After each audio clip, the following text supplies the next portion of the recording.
Hello! Finally getting around to adding some new content to the channel. Thanks to my, 4 subscribers, I think. Hello! I've had a few comments as well, which is really good. So this video I'm going to go through how I got into running and my experience with the Couch to 5K app and how that, I found that really. So how did I get into running? Well, I first had a slight thought of it probably about 7-8 years ago now. My mate Dave, everyone's got a mate Dave.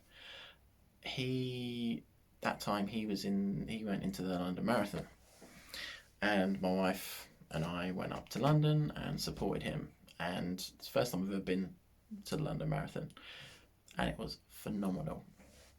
It was amazing, the crowds, all the cheering, and you just can't help but get swept up into the magic of it. And I sort of thought to myself, do you know what? That would be really brilliant to do something like that one day. But there's no way I could do it. Then I didn't really give it any more thought until about a year or so ago. Someone at work sent around an email. Sometimes they do like wellness blogs and things, and someone sent a blog on there about this Couch to 5K app, saying that they were pretty much couch potato, and they started doing this Couch to 5K thing, explained how it worked, and yeah, they just really changed their life. And I read this again, I thought, yeah, that looks good, and I actually downloaded the app, and then it sat on my phone for probably the best part of a year. And I'm filming this, it's 23rd of December 2020, and as you're probably aware, I'm based in the UK, and in March of this year the government announced a lockdown. Sorry, my hair is a mess today because of the coronavirus. So we were all locked down in the UK, the schools were closed. I've got 2 young children, so all of a sudden we had to be homeschooling. I was suddenly made to work from home. Normally I have about an hour and a half commute each way, or about 2.5 hours in total every day, to my office and back for a 9 to 5 Monday to Friday. So there's something working from home, something I'd always wanted to do, and it wasn't really something that was available until then. It was something new to get used to as well.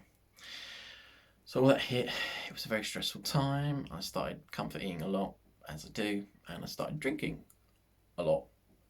Not getting drunk every night, but most nights I would need 2 or 3 beers just to sort of calm my nerves and settle everything, because the whole world was in just flipping turmoil, to be quite honest. And this went on for a few months, and slowly restrictions started to lift a little bit, and I was just feeling miserable, fat, unhealthy, and I thought, I need to do something here.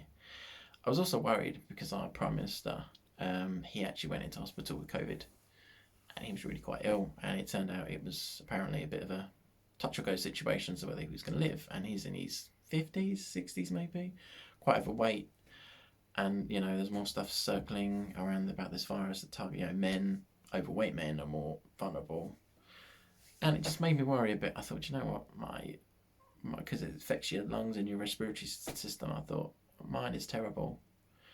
I get out of breath running upstairs for a minute, So I thought, right, this is it. I've got this app. I'm going to bloody well do it.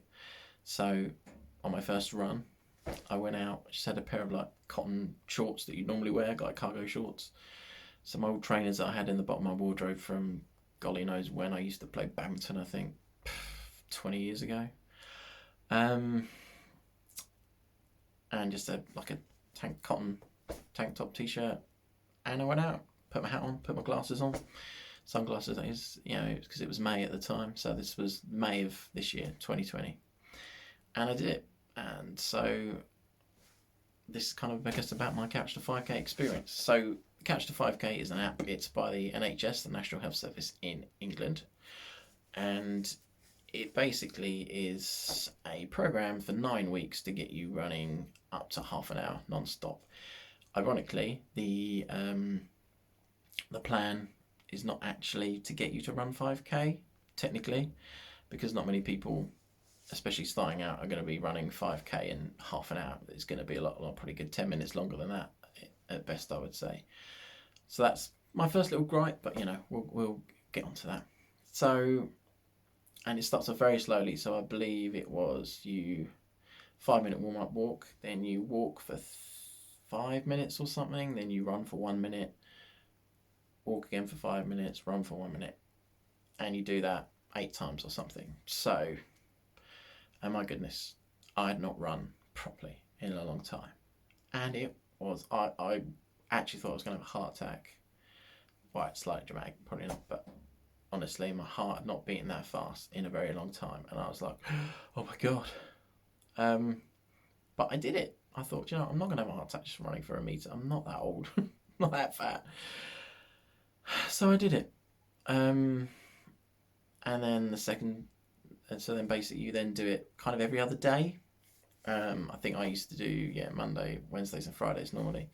So then you have a rest day, and then basically for the first week or two, you repeat the same run pattern for 3 times.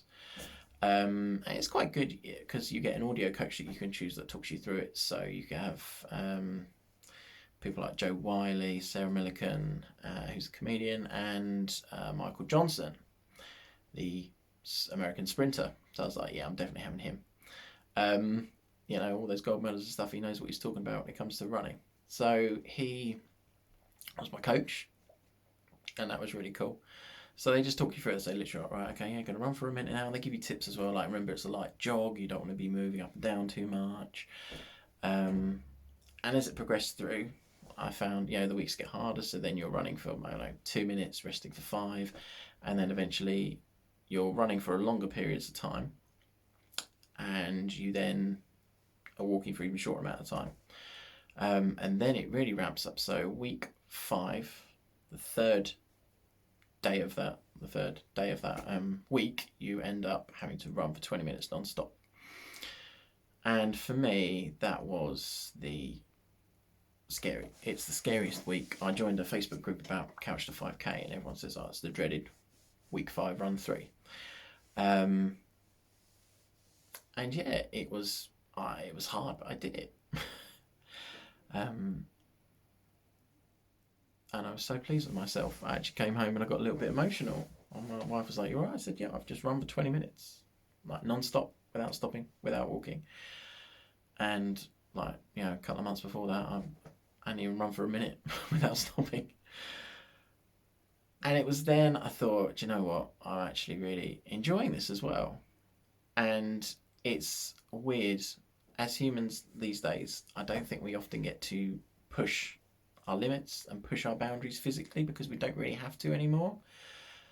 When was the last time really that you really experienced hunger or things like that? You just don't these days. We have it so cushy in our houses and our I did lead such a sedentary lifestyle, like literally working from home. I wasn't even walking out to the car and walking from the car park for work to my office, or walking up and down the office to talk to people, or walking down the corridor to go to the toilet. Literally, I was just in these 4 walls, and it's crazy.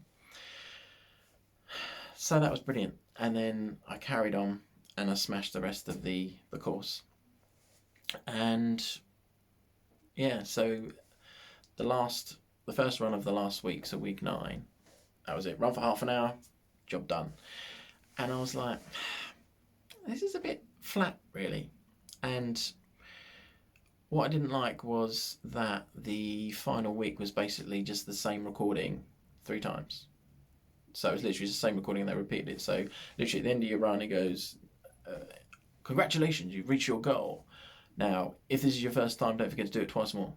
I was like, okay, thanks, Michael. That's really good. I was expecting the last day of the last week to be like, yes, you did it. Brilliant. And time to finalise it. So that was a bit of a letdown. And also the fact that I hadn't done 5K. I'd done about 3.5 in that time. And I was like, well, that's a bit crap. It's couch to 3.5K, is it? And I was sort of thinking, if I'm going to graduate couch to 5K, I'm going to bloody well do it properly. So the next time I was like, right, I'm not going to stop running after 30 minutes. I'm going to carry on and I'm going to do, I don't know, a bit longer. So I carried on probably for about another 7-8 minutes, and I did about 4.2, 4.3 kilometers. And I was like, right, okay, this is it. Final week. I am gonna just the final day, final week, I'm just gonna go for it, and I'm gonna do 5k, and I'm just gonna carry on.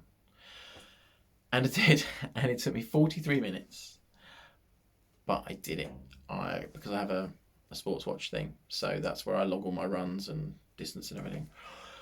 And I did it, so I kept kind of looking at the thing, and crikey, that last half a k was torture, and it seemed to take forever.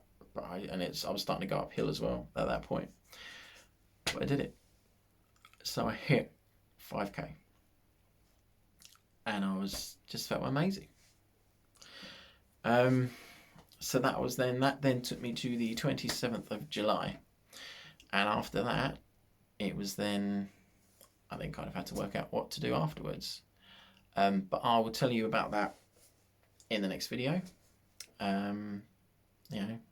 But so that was how I got into running, and that was my Couch to 5k experience. Now, very quickly I realised that I needed some proper gear as well, and again, that's probably something I'll cover in a later video, but I had some issues with some chafing and getting really sweaty and all the clothes getting all, because it was all cotton. So I went online and I very quickly ordered a proper set of running stuff. Probably cost me about £80 in total, so not a lot, and that kind of set me up. But again, I'm gonna talk about gear and getting started in another video, I think, because I think that's really important to cover that off properly. So that was it. So overall, the Couch to 5k experience I think was really good. What I love the most, the positives were, it breaks it down into bite-sized chunks. It really allows you to have a plan in place. You don't really need to think about it, you just have to get out and run.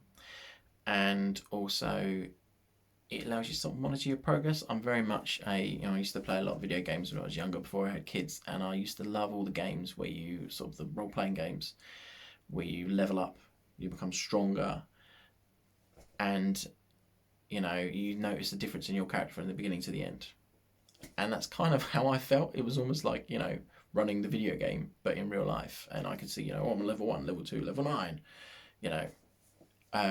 and I really enjoyed that. For me, that really works. I'm a goal-driven person, and it really helps me just to have it all planned out. So that was brilliant.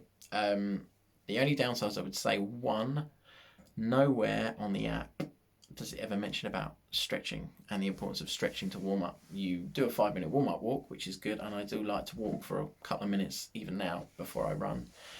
I think that's a really good thing to do, but no one told me about stretches or anything like that. So I actually hurt my hamstring quite badly around week 6 or 7, I think it was, and I took about 2 weeks off running just to kind of get better. And then I spoke to a mate of mine, my mate who did the marathon. He said, what stretches are you doing? Like warm up, warm down stretches. I was like, I'm not doing anything. Just do the 5-minute warm up walk and 5-minute warm down walk. And he's like, no, you need to stretch. So I looked online and I found some stretches that I thought worked really well for me. And if anyone wants a link to that video, I'll happily send it to you. It's not a problem. It's just on YouTube. YouTube's great for stuff like this. So that's the other one. And the second one I mentioned as well was the anticlimactic aspect, where the final week is just the same recorded message 3 times. Bit naff, bit of a cop-out. And third of all, the fact that you don't actually run 5k. And it kind of just slops off there. I think, there could have been some wording on that saying, if you haven't quite managed a 5k after half an hour, then, every week go out and add an extra half a k to your run, or say add an extra 2 minutes or something like that. There was no suggestion of that, and I know some people found once they finished 5k they didn't really know what to do. So I think that would have been good. A few more nonsense suggestions to what to do afterwards. But overall, I think it's a really good app. It's not perfect, but who is? And it's free as well, which is brilliant. If you can't get the app itself, there's also, I think they're available to download as podcasts, but I will put some links in the description, so you can download it if you want to. But I really can't stress enough, if you really want to get into running but you really don't know how, Couch to 5k is an absolute winner. It's brilliant. It just pretty much does it all for you except the stretching. So stretch, okay. And that's it for me, really. So I hope you enjoyed this video. And I've had a few really supportive comments already, which has been really nice. and you know, it's just really not. I find, you know, I'm probably going to experience some trolls at some point, but at the end of the day, I've called myself the Fat Runner. So what are they going to say? Oh, what fatty? You're like, well, I'm called the Fat Runner. What do you expect from this channel? So that's it for now. So what I'll do, I'll upload this, and then in a little while I will record another one about where I went July onwards to the end of 2020 in terms of I guess my improvement in my running, really. So I really hope you enjoyed this, guys. If you've got any questions about Couch to 5K, you're still really not quite sure how to get up and running, give me a shout, send me a message, and I will give you some advice. Again, I'm not an expert, but I've done it. I've literally gone from nothing to where I am now, which I don't want to spoil, in less than a year. And it was all off my own back, really. And I didn't think I could do it, and I did. So if you don't think you can do it, you probably can. I believe in you. All right. Cheers, guys. Speak to you soon.